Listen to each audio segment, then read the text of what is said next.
Yan, good evening po sa ating lahat mga kayakap. At punta po kami ni Mama sa kabila po, Managanaga.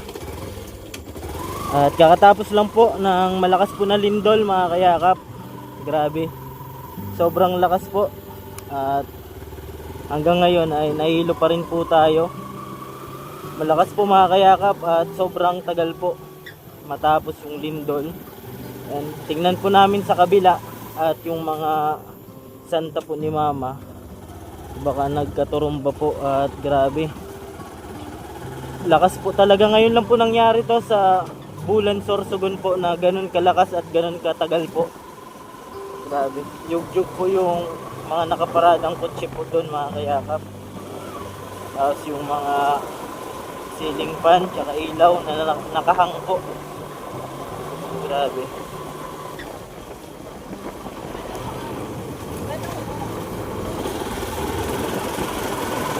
Bisitahin po namin sa kabilang bahay po mga kayakap. At baka nagkaturumba po yung ano dun, mga santa at mga ibang bagay pa po. Sama ko po si Mama. At ano na po, alas 10 na po yata. Ayan, 10 na po ng gabi. Bali, inaayos ko po. Gising po ako kasi inaayos ko po yung motor at nasira po yung box natin sa likod. Ilalagyan natin ng bigas.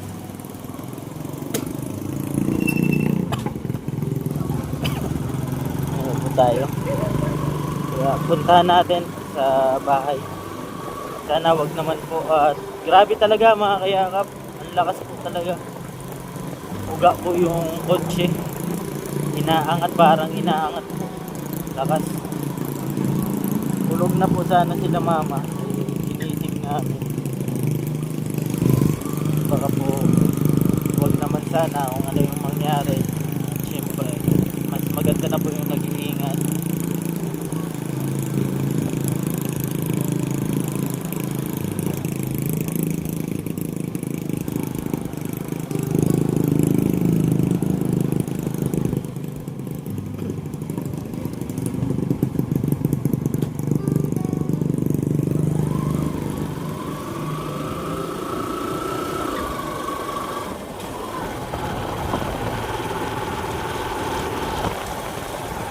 Wala naman po tayong nakikita na mga natumba. Thank you Lord.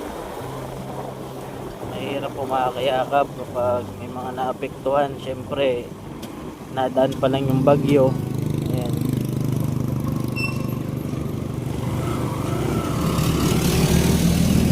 Dumaan pa lang po yung bagyo dito sa Sorsogon.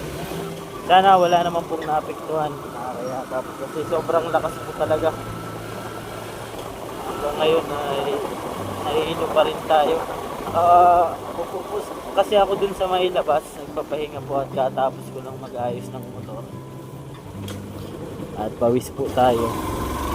Kala ko niyog-yug ako ni Kuya, pala may lindol po. Nabasan yung mga tao. Nabasan po sila at syempre bigla din po.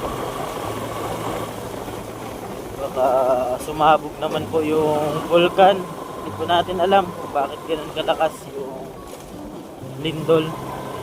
Alaman po natin yan bukas mga balita. Daming mga tao dito. Labasan po.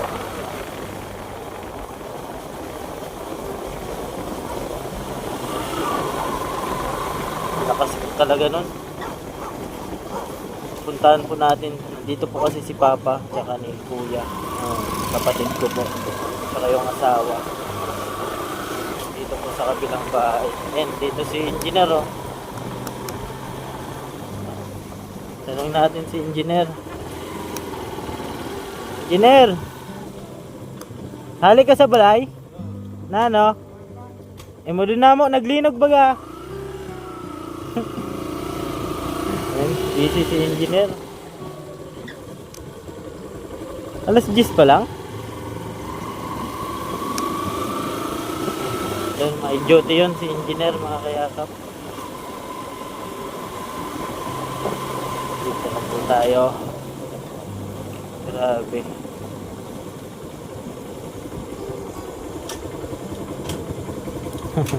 Tulog na, tila papa. Baka dito naglindol. Baka wala ditong lindol mga kayakap. Ayan. Pa? Pabrida.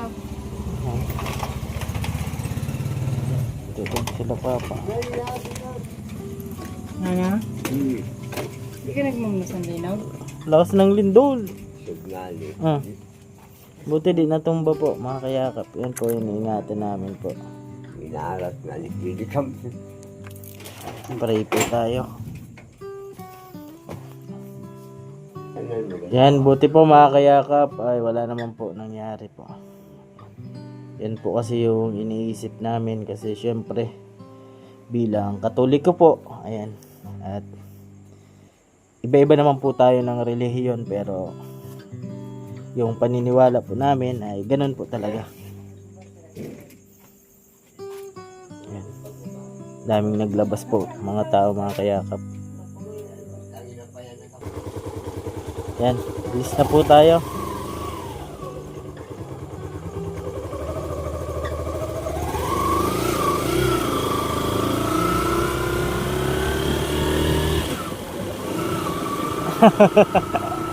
Ayan. Buti umuwi po kami mga kayakap at tulog na tulog si Papa. Wala pa sila kuya doon. Tingnan muna natin dito sa sentro. Ayan o, may mga nagla-live. Nangamusta po yon sa mga pamilya nila syempre. Baka may mga malayo po. Syempre, kailangan kumustahin kung ano yung nangyari. Kung kumusta na sila. All goods naman mga kayakap. Wala man po natumba sa bahay. Syempre, maganda na po yung mag-iingat po tayo.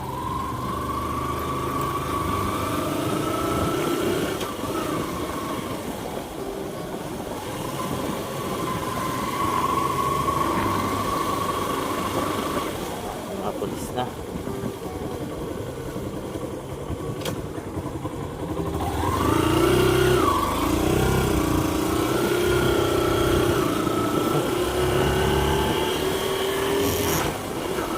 Grabe. Ngayon ko lang po na-experience yun mga kayakap na ganun po kalakas yung impact ng lindol. Tagal di ko na po na-videohan at nataranta din po kami. Kasi may mga tulog na po na kasama natin sila Maxine, si Mama, si Ate. Ayan, tulog na po. Siyempre, mas inuna po natin na protektahan yung mga pwedeng malaglag na mga bagay. Kaya yun yung iuna natin kaysa videohan po natin. Ayan, syempre. Pero mas maganda sana kung na-videohan natin para ma-update din po kayo kung gaano kalakas yung lindol. Ayan. Pero hindi na po natin na-videohan mga kayakap. Importante naman ay safe naman po lahat. Yun yung importante mga kayakap. Walang nangyari. Sana ganun din po yung mga ibang tao dito nadaanan o nakaramdam ng lindol. Sana wag naman po, wala naman po naapektuhan mga kayakap.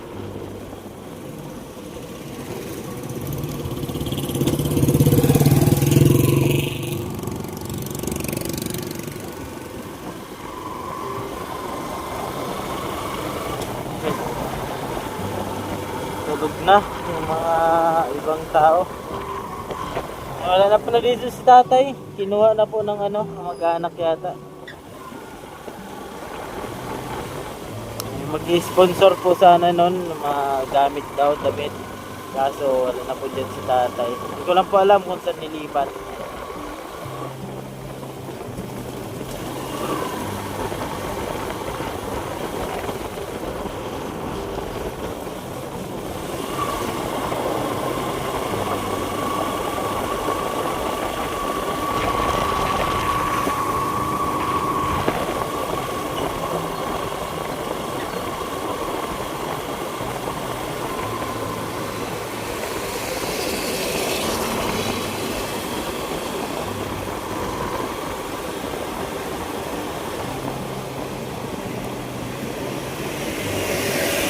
goods naman po. Imulan natin lima doon. Tingnan lang natin mga kayakap dito. Baka nagtuga nga yung vulkan, pero di pa natin sigurado mga kayakap, kasi kadalasan kapag naglilindol dito sa amin ay natuga po yung vulkan, tulusan. Ayan.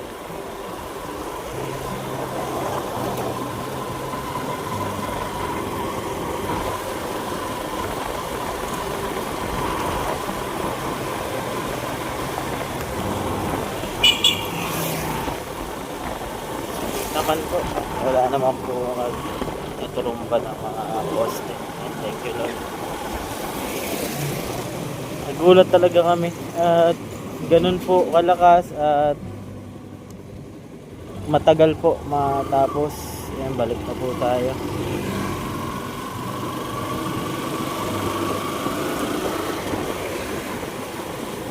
Baka malipat ka, mawala na yan box. Yan na box.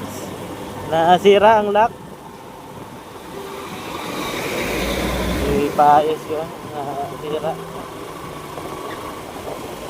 Naggawa lang sana ako toothbrush. Nasira. Yan. Sarara na po yung mga tindahan. Siyempre, uwi din sa mga kanya-kanyang bahay po.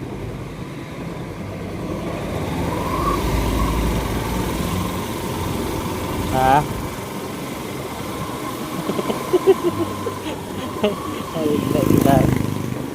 Nanay, tama? Nalula yata, no? Nahihilo yata mga kayakap. Tama po yan, at ang pahinga. Lakas po kasi talaga. Parang dinuduyan.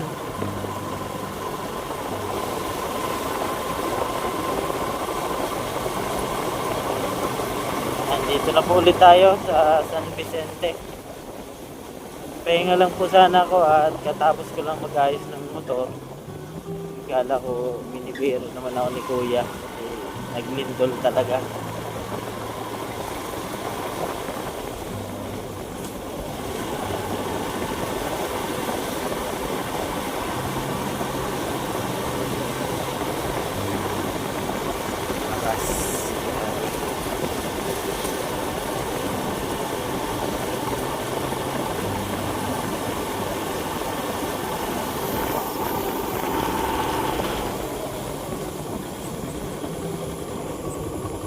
Balik po tayo dito.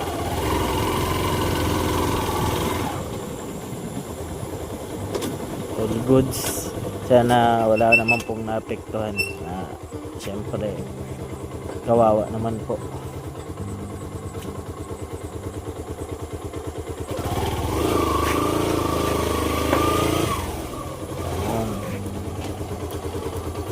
Ano po tayo mga kayakap, pasok na po tayo. Ingat po tayong lahat palagi. Ayan. Ito po inalis natin yung box dito po.